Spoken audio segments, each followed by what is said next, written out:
चलिए क्वेश्चंस करते हैं। लिख लिए सभी फॉर्मूलेज आपने?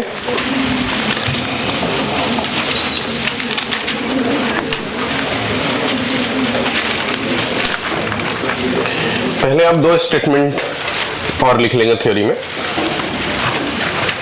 पहली बात तो यह है कि अगर लिक्विड का टेम्परेचर बढ़ाया जाए, टेम्परेचर को राइज करा जाए, तो उससे सरफेस टेंशन डिक्रीज हो जाता है, क्योंकि कोहेसिव फोर्स डिक्रीज हो जाते हैं। और दूसरा सवाल आता है कि इम्प्यूरिटी मिक्स करने से क्या होगा। तो अगर किसी लिक्विड के अंदर इम्प्यूरिटी मिक्स करेंगे तो उसमें सरफेस टेंशन की वैल्यू बढ़ भी सकती, कम भी हो सकती, डिपेंड करता है कि इम्प्यूरिटी क्या मिक्स कर रहे हैं। अगर हम लोग हाईली सॉल्युबल सब्सटेंस मिक्स कर रहे हैं तो सरफेस टेंशन बढ़ जाएगा, और अगर स्प्रिंगली सॉल्युबल या फिर नॉन सॉल्युबल सब्सटेंस मिक्स कर रहे हैं तो फिर उससे सरफेस टेंशन कम हो जाएगा। तो ये दो पॉइंट लिखेंगे। पहला point, as temperature increases, as temperature increases, surface tension decreases.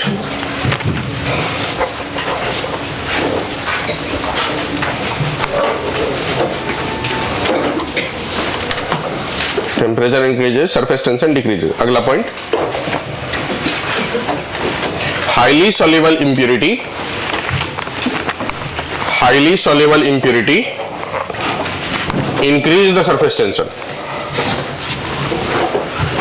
Highly soluble impurity increase the surface tension, but springly soluble impurity decrease the surface tension. But springly soluble impurity decrease the surface tension.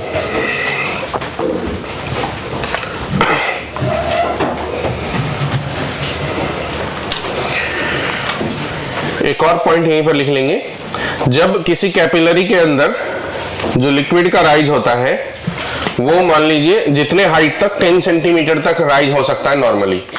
तो अगर capillary की length 10 centimetre से छोटा रख दे, 9 या 8 centimetre रख दे, तो ऐसा लगता है कि लिक्विड बाहर गिर जाएगा, बट ऐसा होता नहीं है। लिक्विड इक्विलिब्रियम में ऊपर में जाता है, टॉप तक पहुंचता है और इक्विलिब्रियम में एग्जिस्ट करता है, वो बाहर की तरफ गिरता नहीं है। तो इस बात को लिख लेंगे। If the height of capillary tube, if the height of capillary tube is less than the rise of liquid, less than the rise of liquid, then liquid stay in equilibrium without overflowing, without overflow, stay in equilibrium without overflow.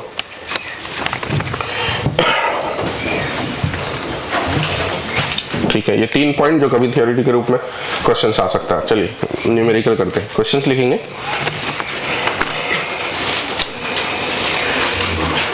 Capillary tube, radius r, water rise to height h, water rise to height h, the mass of water in a tube is 5 gram.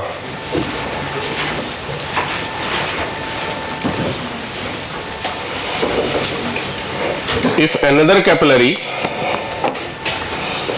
of radius 3r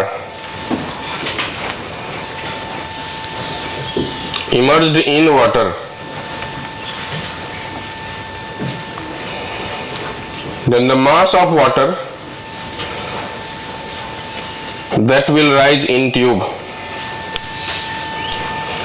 the mass of water that will rise in tube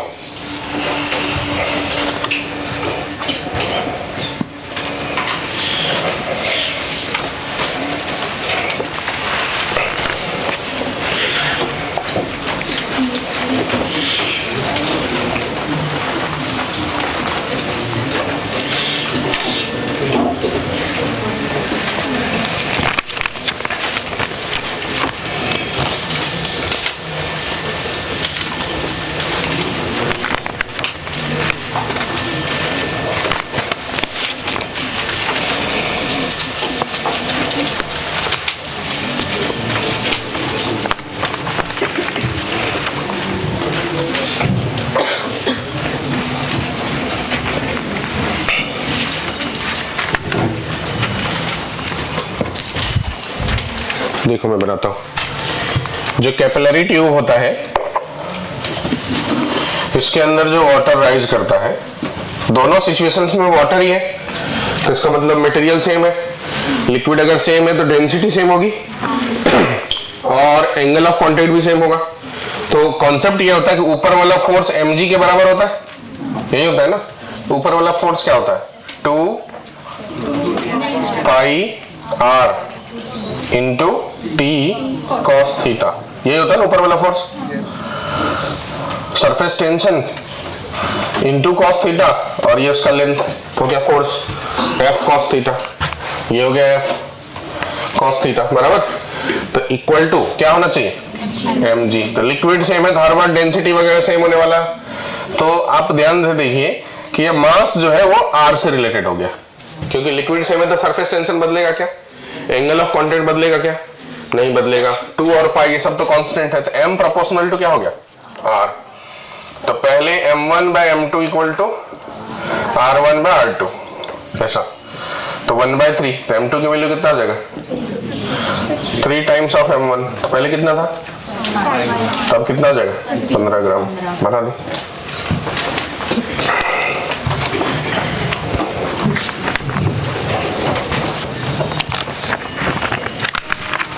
इसी में practice के लिए बता देना आप। Case 1, radius r, surface tension t, angle of contact theta, mass 5 gram rise.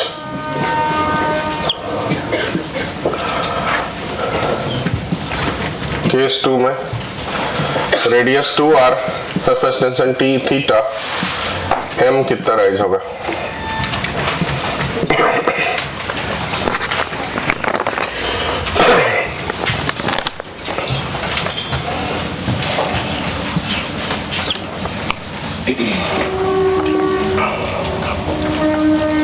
Case 1 radius r, surface tension t, theta, height जो rise हुआ वो हुआ 10 centimetre. Case 2 radius 3r, surface tension t, angle theta, जो height rise होगा वो कितना होगा।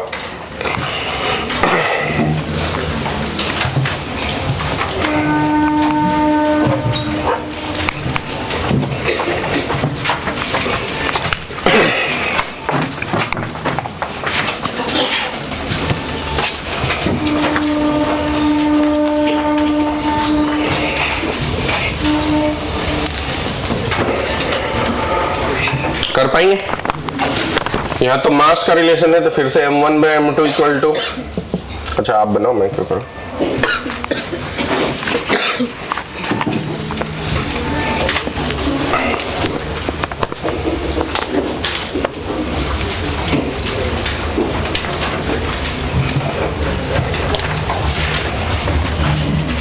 r1 by r2, तो r by 2r, तो m2 की वैल्यू हो जाएगा 10 ग्राम। और अगर आप इसे हाइट से रेट करोगे तो mg मतलब डेंसिटी इंटू वॉल्यूम, तो density into volume pi r square into height into G. तो यहाँ से हाइट सब कुछ सेम है, रेडियस यहाँ कैंसिल हो जाएगा। तो अपने फॉर्मूला ही देखें, h inversely proportional to r होता है ना। तो अब h1 by h2 equal to r2 by r1। r2 है 3r, r1 है r, h1 है 10, h2 निकाल लें। तो h2 की वैल्यू कितनी हो जाएगी 10/3 centimetre.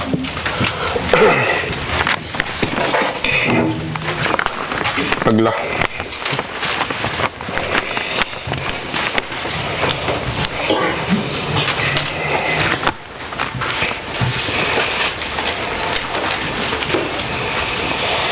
Rectangular film of liquid, rectangular film of liquid. Question को थोड़ा सा स्लोली बनाएंगे ताकि आपको बाद में दिक्कत ना जाए, ध्यान रहे। Rectangular film of liquid extended from 4 centimetre into 2 centimetre to 5 centimetre into 4 centimetre. If the work done is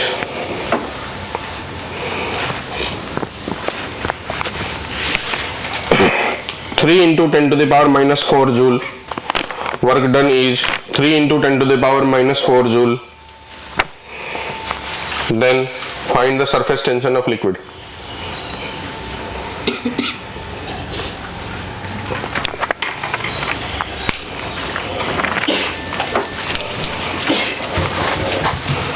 निकाल पाएंगे?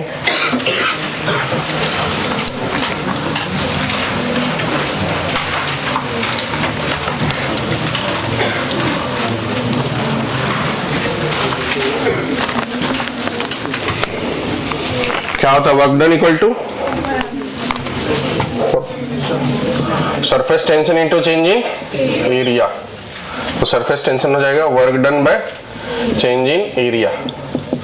तो वर्क डन है 3 into 10 to the power minus 4 by area. देखो ये कितना है 20 सेंटीमीटर स्क्वायर और ये कितना है 8 सेंटीमीटर स्क्वायर. दोनों के बीच का डिफरेंस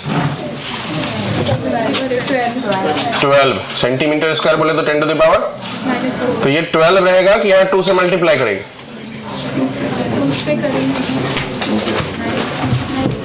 2 से मल्टीप्लाई करेंगे कि नहीं करेंगे?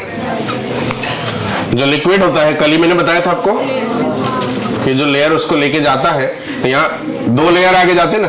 दिखने में तो एक ही है बट एक्चुअली में 2 लेयर जाते थे, इसलिए 2 से मल्टीप्लाई करना जरूरी है. जो चेंज इन एरिया दिख रहा है उसका डबल एरिया में चेंज हुआ है, एक नीचे के लेयर में और एक ऊपर के लेयर में. ठीक है, तो इसे 2 से मल्टीप्लाई करके निकाल लीजिए कितना आता है.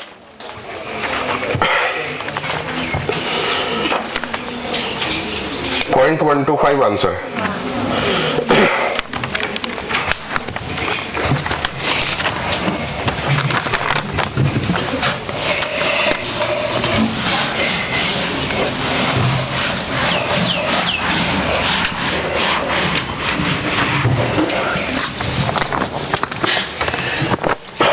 एक क्वेश्चन इसमें प्रैक्टिस के लिए बना लीजिए. वर्क डन निकालने surface tension 2.4 newton per metre है. Area of liquid change from 2 into 8 centimetre to 4 into 20 centimetre.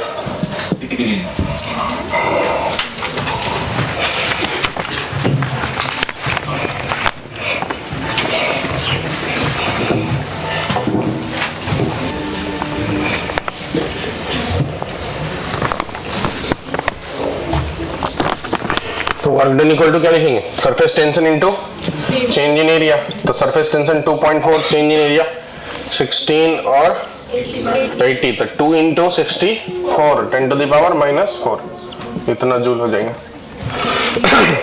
Next सवाल.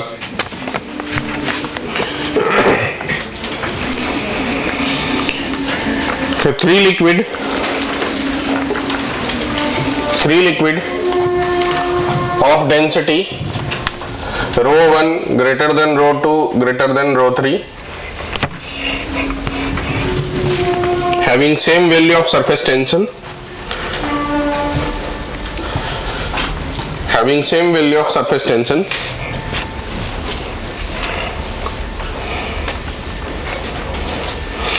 rise to same height in 3 identical capillaries. Rise to same height in 3 identical capillaries.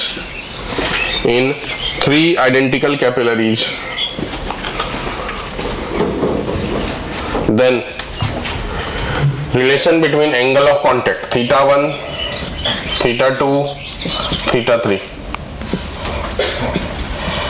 मतलब सभी option इस प्रकार से है, कौन किससे बड़ा होगा कौन किससे छोटा होगा. क्या थीटा 3 ग्रेटर देन, क्योंकि फॉर्मूला क्या होता है surface H equal to 2t cos theta by rho r g. तो कह रहा है लिक्विड का मतलब कैपिलरी आइडेंटिकल रेडियस सेम है, ग्रेविटी सेम होगा, सरफेस टेंशन सेम है, हाइट भी सेम है, तो डेंसिटी थीटा से रिलेटेड होगा। तो डेंसिटी प्रोपोर्शनल टू हो गया क्या, कॉस थीटा। तो जिसका डेंसिटी ज्यादा होगा उसका कॉस थीटा का वैल्यू बड़ा होगा, और कॉस थीटा के केस में कॉस थीटा के वैल्यू बड़ा होने का मतलब थीटा छोटा होना, बराबर। तो इसका मतलब ये हुआ कि density inversely proportional to theta हो गया, बराबर। तो डेंसिटी ρ1 ρ2 ρ3 है, तो एंगल हो गया θ1 less than θ2 less than θ3।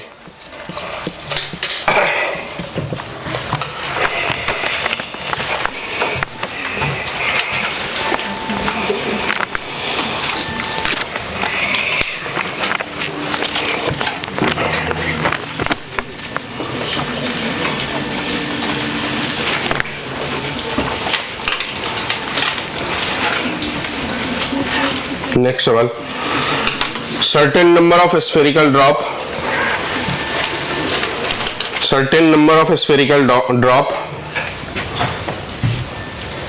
of liquid of radius small r collapse to form single drop of radius capital R and volume capital V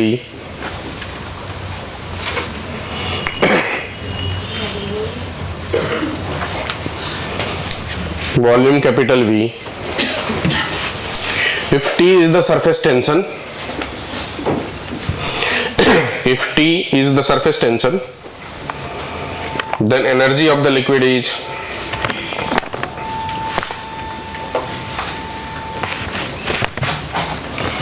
option दिया हुआ है यहाँ पर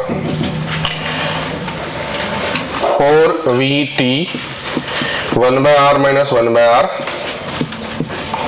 3VT 1/r plus 1/r, 3VT 1/r minus 1/r, energy neither released nor absorb।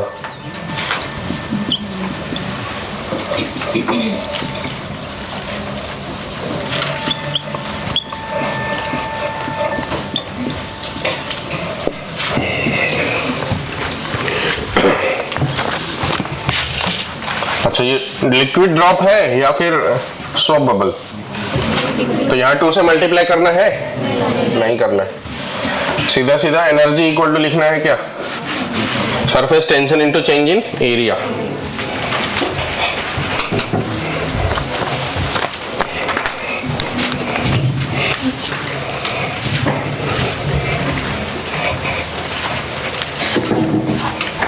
मैं बनाऊं?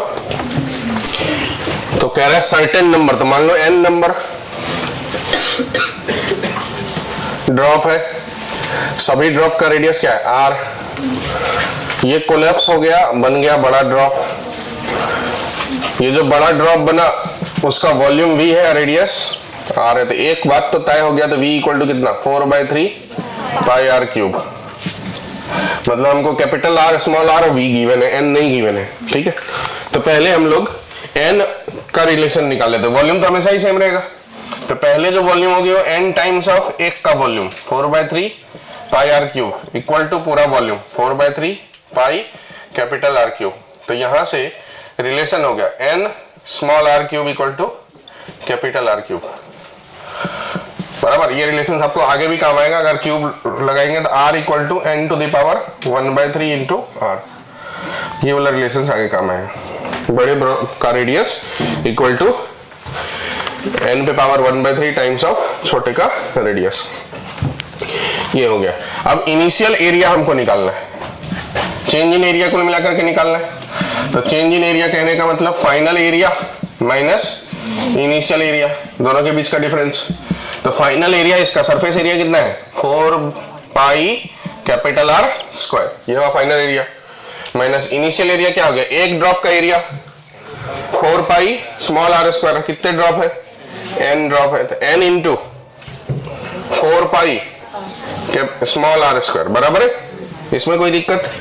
अब यहाँ से हमको n को रिप्लेस करना है, क्योंकि n तो हमारे उसमें है ही नहीं, ऑप्शंस में भी नहीं है, और n के बारे में कोई इन्फॉर्मेशन दिया हुआ नहीं था, सीधा सीधा बोल दिया सर्टेन नंबर। तो n को हमको हटाना है, n के टर्म में आंसर हमारा नहीं आना चाहिए, तो n को हटाना है।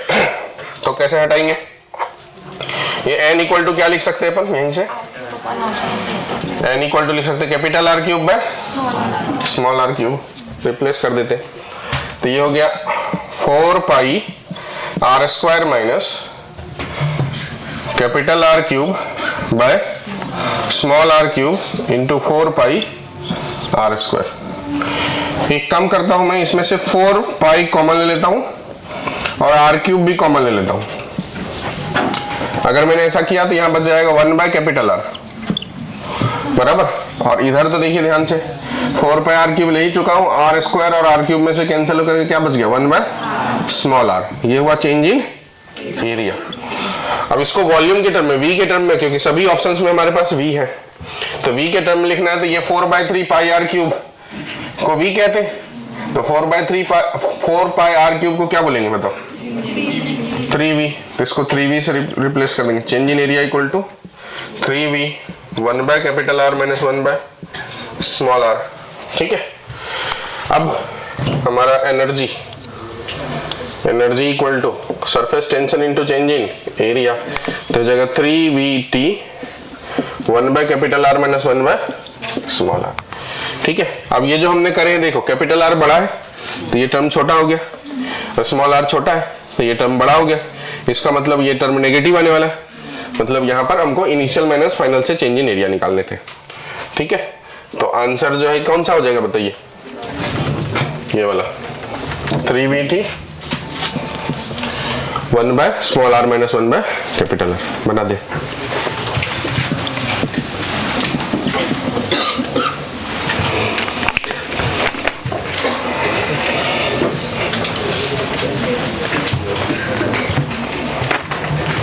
नेक्स्ट सवाल, large liquid drop of radius capital R split into n small drop of radius small r.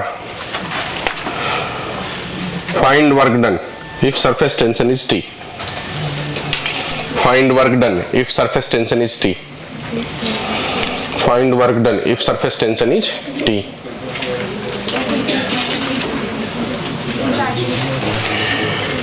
Large liquid drop of radius capital R split into n small drop of radius small r. Find work done if surface tension is T. यही same सवाल है, same ही चीज पूछा गया है, बस थोड़ा बदला।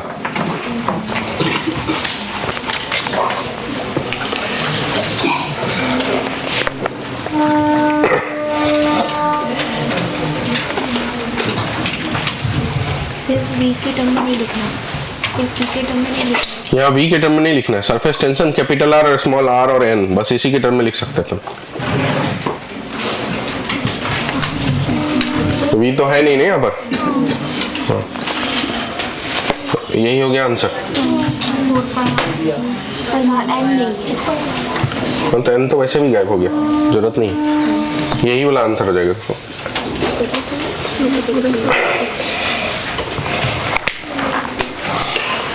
लिक्विड के बड़े ड्रॉप को छोटा ड्रॉप में कन्वर्ट करना है तो तोड़ना पड़ेगा, लेकिन छोटे ड्रॉप खुद ही कोलैप्स हो जाते हैं बड़े ड्रॉप में। ऐसा इसलिए, अब इसी से देखो आप ध्यान से, 1 by r minus 1 by r, इसका मतलब ये हुआ कि टर्म नेगेटिव कहने का मतलब ये हुआ कि फाइनल एरिया छोटा है, इनिशियल एरिया बड़ा है। तो सरफेस टेंशन का काम होता है एरिया को क्या करना, कम करना, मिनिमम करना। तो ये प्रोसेस इसका मतलब खुद ही हो रहा है। फाइनल एरिया छोटा है, इनिशियल एरिया बड़ा है। तो फाइनल एरिया छोटा, इनिशियल एरिया बड़ा कब हुआ? जब लिक्विड कोलैप्स किया था। तो छोटे ड्रॉप खुद ही कोलैप्स हो जाएंगे, बड़े ड्रॉप को तोड़ना पड़ेगा। बात समझ में आया क्या? अगर बड़ा ड्रॉप है उसे छोटे ड्रॉप में कन्वर्ट करना है तो हमको तोड़ना पड़ेगा, लेकिन छोटे छोटे ड्रॉप है तो उसकी टेंडेंसी है कि खुद ही कोलैप्स होकर के बड़ा ड्रॉप बना लेगा, क्योंकि ऐसा करने से उसका सरफेस एरिया क्या हो जाता है, मिनिमाइज्ड हो जाता है। और यही लिक्विड की प्रॉपर्टीज है, सरफेस टेंशन की प्रॉपर्टीज है। ठीक है। तो छोटे ड्रॉप से बड़ा ड्रॉप खुद ही हो जाएगा, बड़े ड्रॉप से छोटा ड्रॉप करना पड़ेगा। इस बात को ध्यान रखिएगा, हो सकता है कभी यूज हो जाए। अगला सवाल लिखिए। 8 small drop of radius r, 8 small drop of radius r, r मतलब छोटा r, collapse to form large drop. Find the work done required. Surface tension T. Find the work done required. Surface tension T.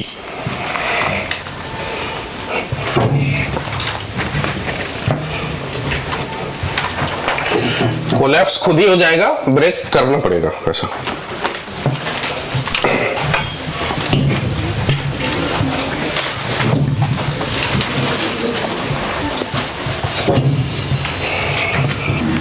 यहां पर सिर्फ छोटा are दिया है, बड़ा are आप निकाल सकते हैं इसी रिलेशन का यूज करके। देखो 8 का क्यूब रूट 2r, यहीं से आ जाएगा capital R equal to 2 times of small r।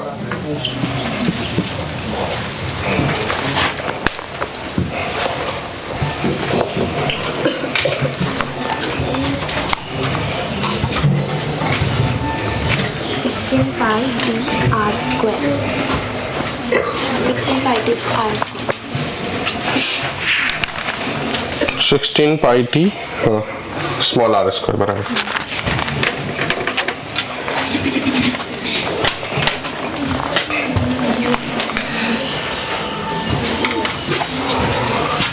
इसी में रख दीजिए, ये वाला में इंटू टी करके, या फिर आपको निकालना है तो निकाल लीजिए। चेंज इन एरिया, बड़ा का एरिया कम होगा, छोटा का एरिया ज्यादा होगा, तो छोटे का एरिया माइनस बड़े का एरिया कर लेता हूं।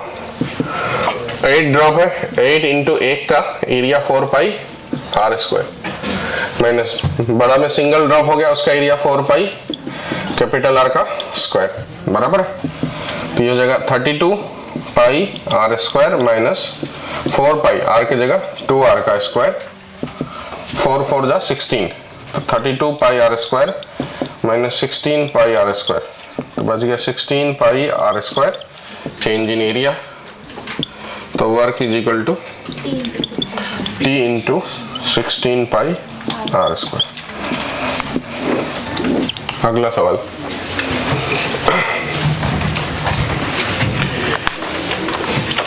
सभी साथ में सॉल्व करने का प्रयास करते रहेंगे।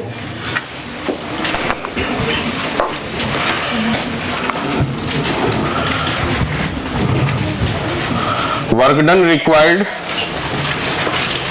to increase the radius of soap bubble.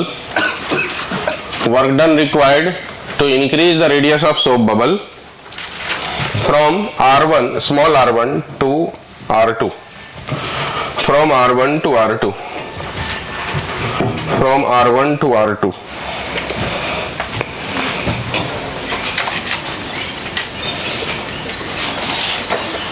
बनाओ। Surface tension T,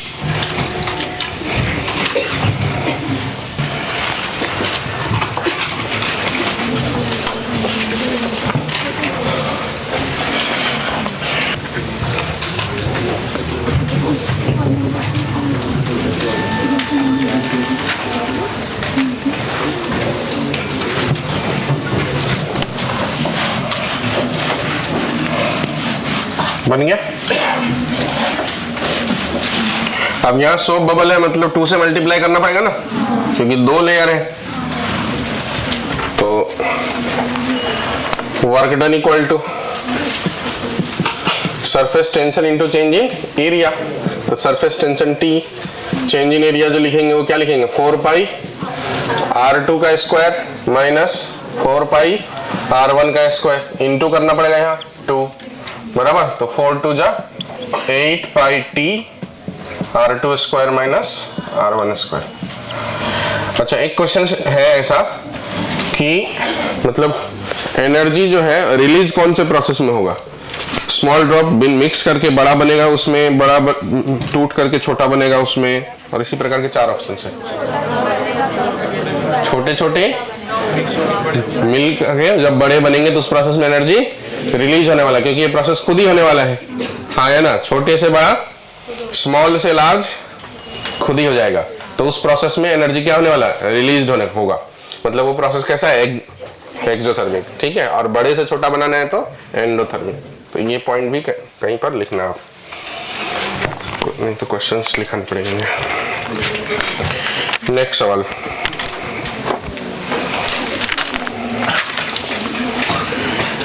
liquid drop of diameter capital D, liquid drop of diameter capital D, liquid drop of diameter capital D breaks into 27 small drop,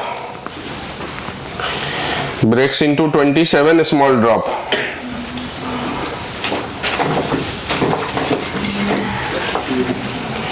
Surface tension of liquid is T.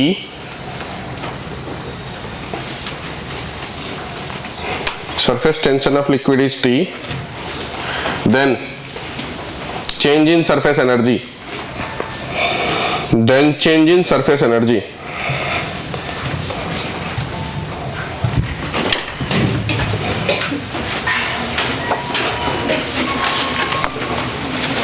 Surface tension of liquid जो T नहीं, sigma दिया हुआ, sigma,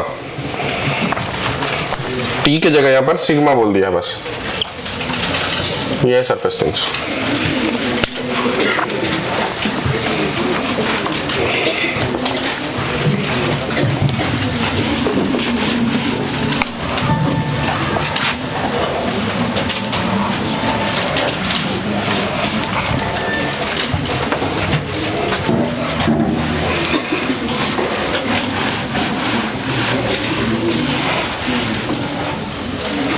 आगे answer,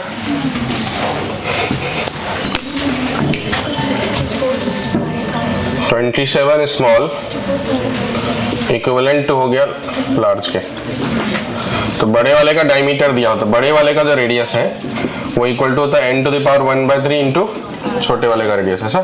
तो यार 27 ना, 27 का cube, तो 3r इक्वल टू d/2। तो यहाँ से r की वैल्यू आ गया d/6, ठीक है। अब आपको निकालना है वर्क डन। लिक्विड ड्रॉप है कि सोप बबल है? तो surface tension into change in area. तो चेंज इन एरिया मतलब 27 times of 4 pi r square minus 4 pi capital R का स्क्वायर, ऐसा ही है ना। तो यहाँ से 4 पाई t 27 इंटू R को D के टर्म में लिखेंगे तो d/6 का स्क्वायर माइनस d/2 का स्क्वायर। अब इसे सॉल्व करके देखिए कितना आ रहा है। 27 इंटू d² भी कॉमन ले लेता हूँ, पाई t d², 27 into 1/6 into 6 minus 1/2 into 2,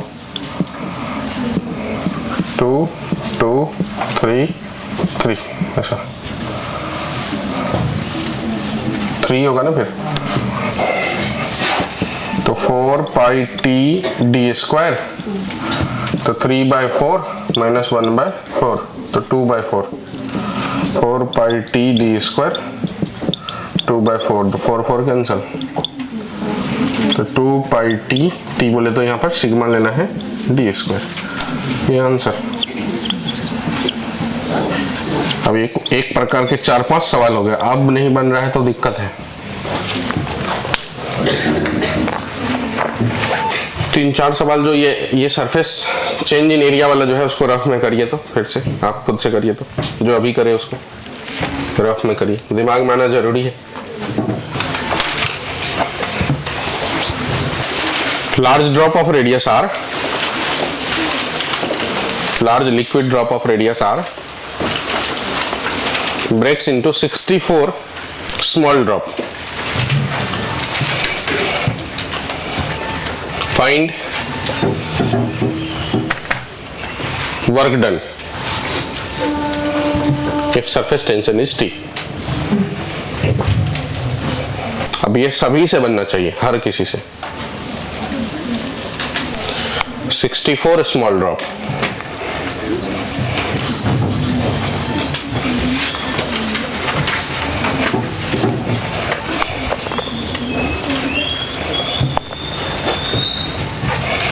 into small r. तो हमको कैपिटल आर गिवन है, स्मॉल आर के बारे में तो कुछ चर्चा नहीं दिया हुआ, तो कैपिटल आर इक्वल टू हो जाएगा 64 पे पावर 1/3, कितना हो जाएगा 4r। तो यहाँ से r इक्वल टू r/4, ये यूज करना है हमको। तो work is equal to surface tension into change in area. तो change in area 64 drop into 4 pi r square minus 4 pi capital R square. Small r को रिप्लेस कर देना इसके टर्म में, 4 पाई कॉमन ले लेंगे, t भी कॉमन ले लेंगे, यहाँ 64 into R square by 16 minus R square, ऐसा ही होगा ना। तो 4 माइनस ये 3, कितना होगा 12 पाई t R स्क्वायर, ये हो गया answer.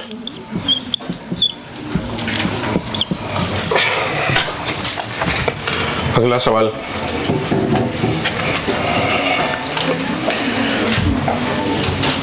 One twenty five small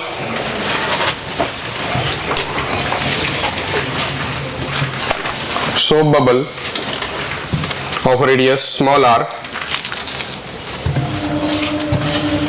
collapse to form large drop, जो large bubble, find work if surface tension is T, find work if surface tension is T।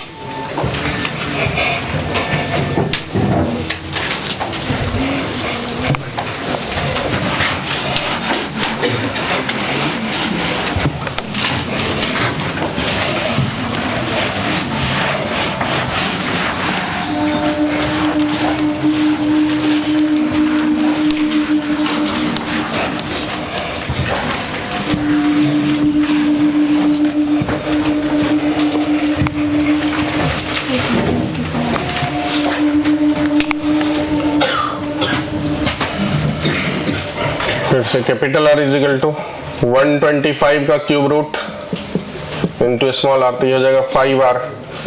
यहाँ पर स्मॉल r गिवन है, इसी के term में आंसर देना है हमको। तो work equal to surface tension into change in area 125 into 4 pi small r square minus 4 pi capital R square. यहाँ से 4 पाई t कॉमन हो जाएगा, 125 r square minus 25 R square, तो 100 इंटू 2 भी करना पड़ेगा क्योंकि सोप बबल है। 100 इंटू 2 2 800, 800 पाई R स्क्वायर इंटू टी। अगला सवाल,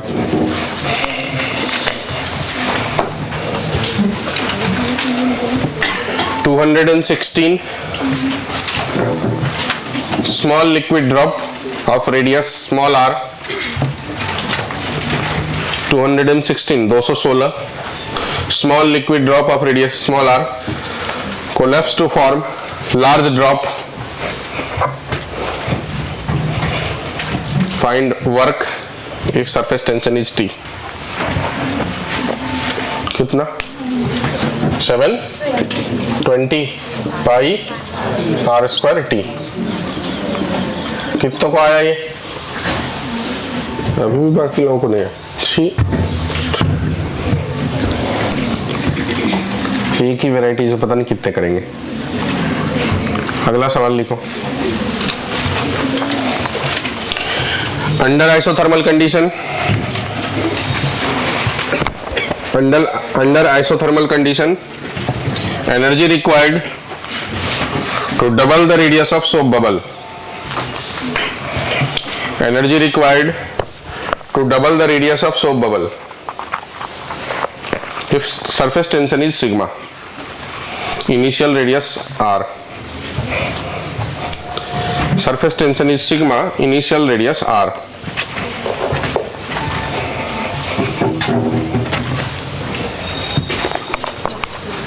equal to surface tension into change in area, तो 4 पाई डबल रेडियस का square minus 4 pi single radius का स्क्वायर इंटू 2।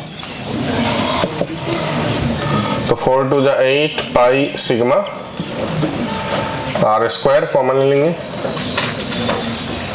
2 का square 4 minus 1 3, 24 pi sigma r square. अगला सवाल,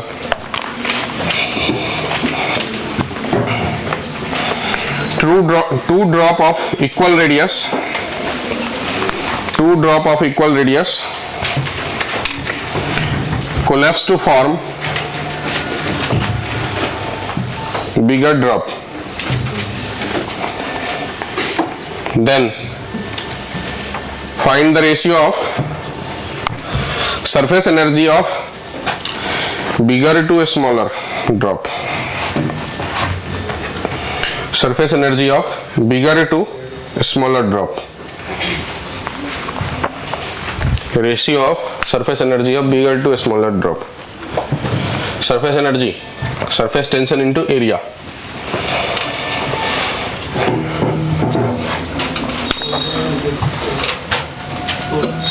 four by नहीं,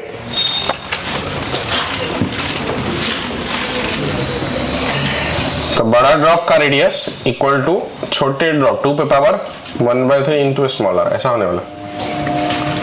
तो surface energy of big drop by surface energy of small drop equal to surface tension into 4 pi capital R square by surface tension 4 pi small R square. यही निकालना है। Surface tension cancel हो जाएगा, 4 pi cancel हो जाएगा, are के जगह पे ये 2 पे power 2/3 R square by R square, 2 पे पावर 2/3, 4 का क्यूब रूट।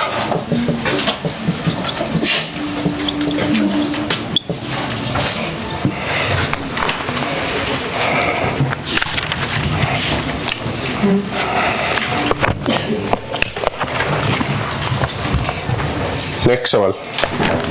अब ये ड्रॉप वाले सवाल हो गए कि अभी और कराऊं?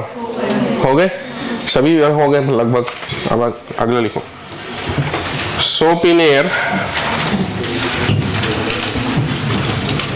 T equal to 0.03 newton per metre, T equal to 0.03 newton per metre. Find the average pressure inside the bubble of diameter 30 mm। कितना हुआ आंसर? 8 आया क्या?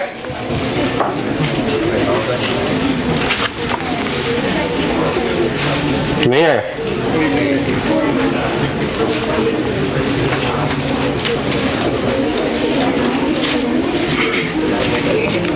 तो 8 आ रहा है, 8। ठीक, अगला सवाल मैं कर दूं।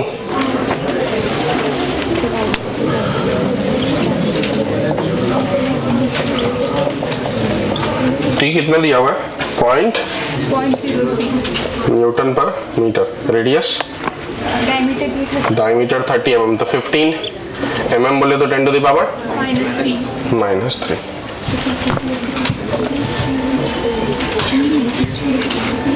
तो यहाँ पर -2 -3 4 इंटू 3 इंटू 10 बच जाएगा ऊपर बाय 15, 120 बाय 15 8। अगला सवाल। Bubble of 8 mm diameter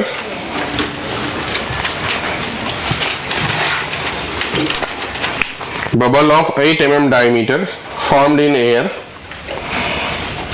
surface tension 30 dyne per centimeter, 30 dyne per centimeter।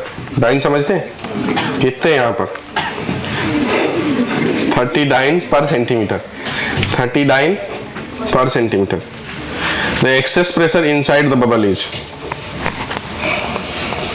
excess pressure inside the bubble is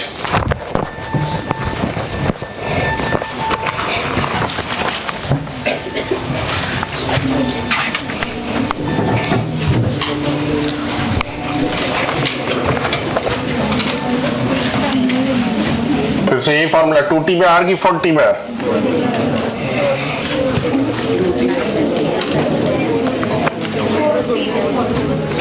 bubble बोला है ना, तो इसका मतलब सोप बबल 4T/R।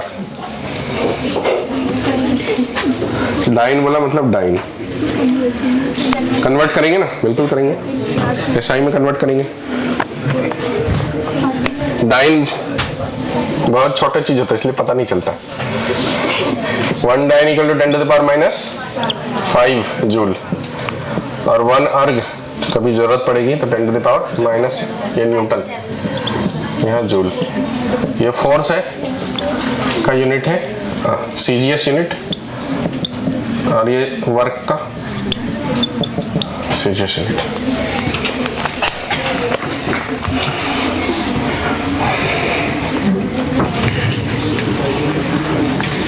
यह डाइन पर सेंटीमीटर स्क्वायर के टर्म में है आंसर 300, बराबर। अगला सवाल,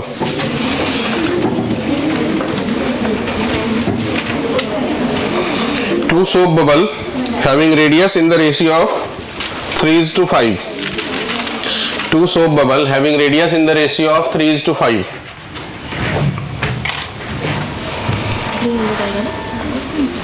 Two soap bubble having radius in the ratio of 3:5. The ratio of excess pressure inside the bubble is 5/3. The ratio of excess pressure inside the bubble is 5/3.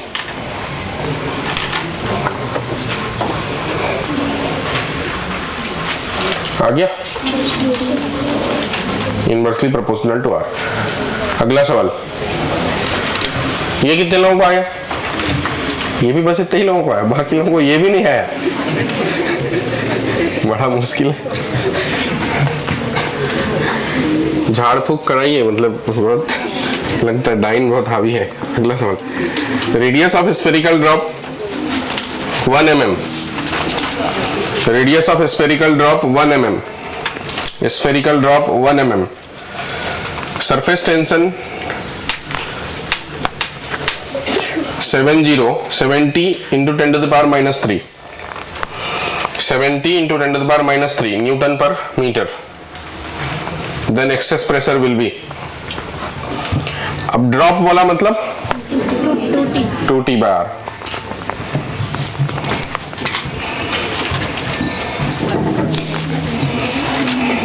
One 140 आना चाहिए। अगला सवाल, soap bubble diameter 5 mm, surface tension है 1.6 newton per metre. Then excess pressure, surface tension 1.6 newton per metre, diameter 5 mm, then excess pressure. क्या लगाएंगे? 2T/R 4T/R लगाएं। 2560 आना चाहिए।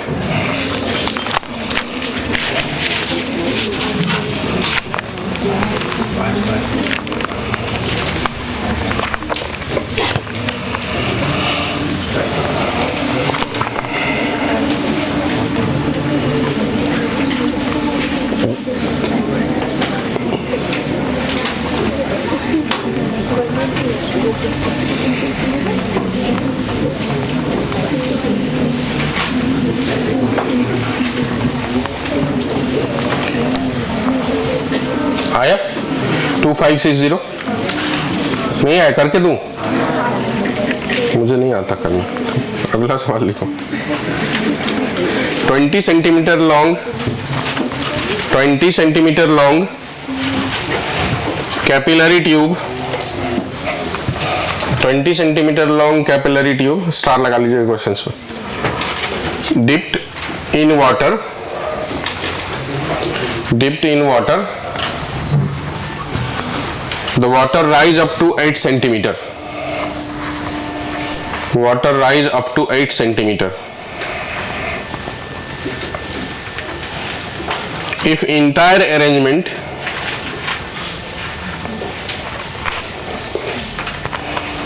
is in free falling is in free fall,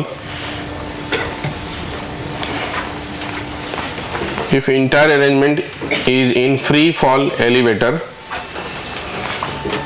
then the length of water column in capillary tube is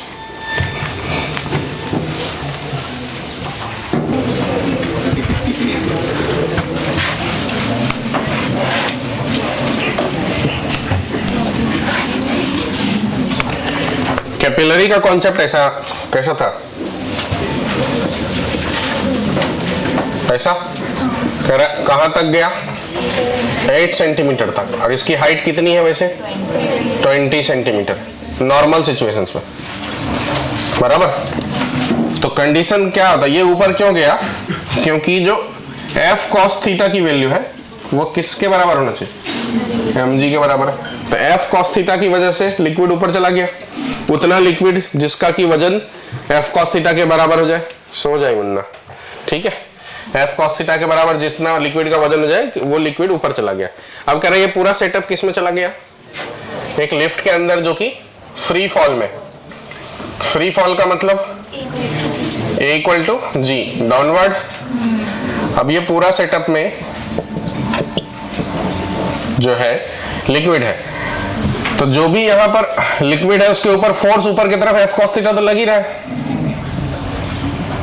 लग रहा है ना इसके चारों तरफ। और यहां जो लिक्विड जाएगा ऊपर उस लिक्विड का क्या काम करेगा, mg, और ग्रेविटेशनल वो एक्सेलरेशन नीचे की तरफ है g, तो सूडो फोर्स किधर लगेगा, कितना लगेगा mg। तो ये mg और ये mg, तो ये तो हमेशा ही बरकरार रह जाएगा। तो अगर ये बरकरार रह जाएगा तो पूरे लिक्विड खींच लेगा वहां तक जहां तक की पॉसिबल है, मतलब कितना ऊपर तक जाएगा 20 centimetre, rise up to maximum possible height. Answer है 20 सेंटीमीटर।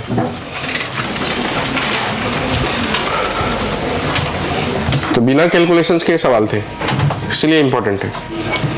राइज अप टू, ऐसा आंसर में लिख लीजिएगा, rise up to maximum possible height, because mg balanced by pseudo force.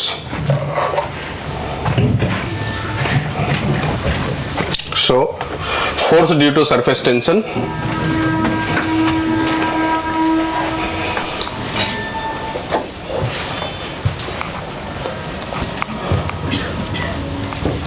rise the liquid up to top, जहां तक है वहां तक लेके चला जाए।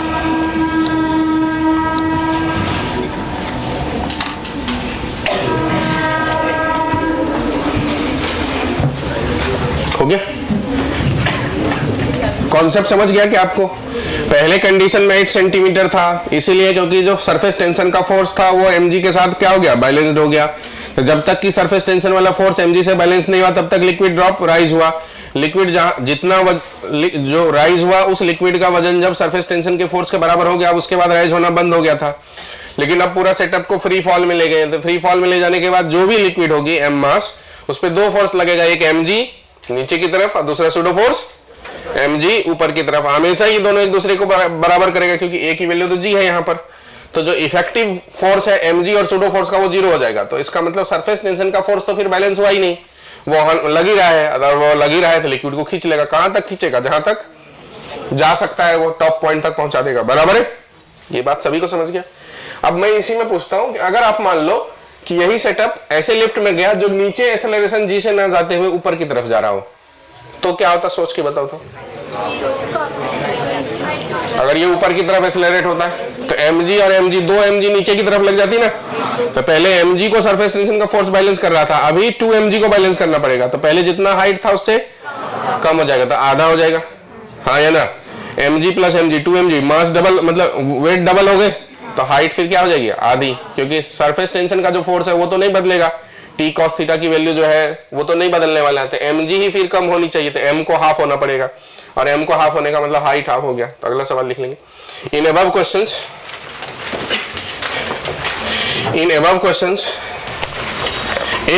if the complete setup is in a lift या elevator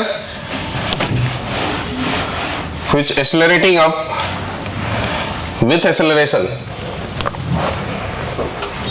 पहला में लिख लेना accelerating up with acceleration g ऊपर की तरफ, दूसरा में लिख लेना एक्सेलरेटिंग विथ g by 2 ऊपर की तरफ, तीसरा में लिख लेना acceleration equal to g by 3 ऊपर की तरफ, चौथा में लिख लेना acceleration equal to g by 2 नीचे की तरफ।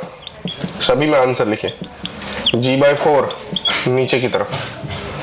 तो इसमें न्यू हाइट क्या होगा, इसमें न्यू हाइट क्या हो जाएगा, निकाल पाएंगे कि नहीं आप?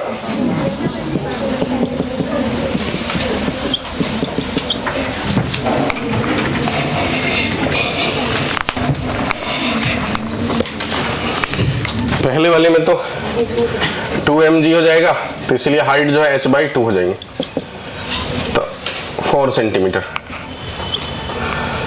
दूसरे वाले में mg plus mg by 2 3 mg by 2, तो हाइट हो जाएगा 2h by 3, ऐसा ही ना, 16 by 3 सेंटीमीटर। क्योंकि दूसरे वाले में फोर्स हो जाएगा 3 mg by 2 ऐसा, तो मास को 2m by 3 होना पड़ेगा। इस वाले में 4 mg by 3, तो हाइट हो जाएगा 3h by 4।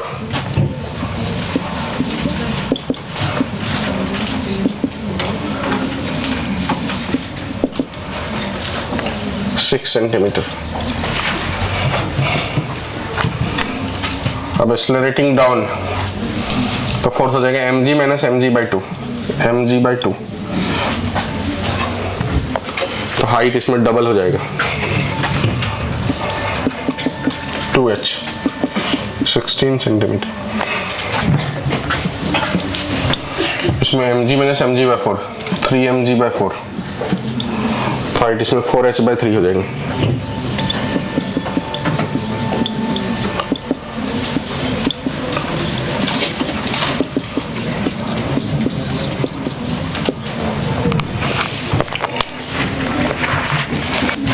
जो mg में फर्क पड़ रहा है उसका उल्टा हाइट में फर्क पड़ेगा, क्योंकि एक्चुअली में mg बढ़ रहा है तो m को कम करना पड़ेगा, तो इसलिए मतलब रेसिप्रोकल रिलेशंस।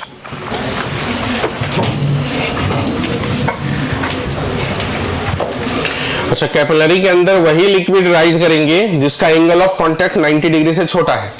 अगर एंगल ऑफ कांटेक्ट 90 डिग्री या उससे बड़ा है तो ऊपर की तरफ राइज नहीं होगा। इस बात को भी थ्योरेटिकल पॉइंट के रूप में लिख लीजिए। Liquid rise in capillary if the angle of contact is acute.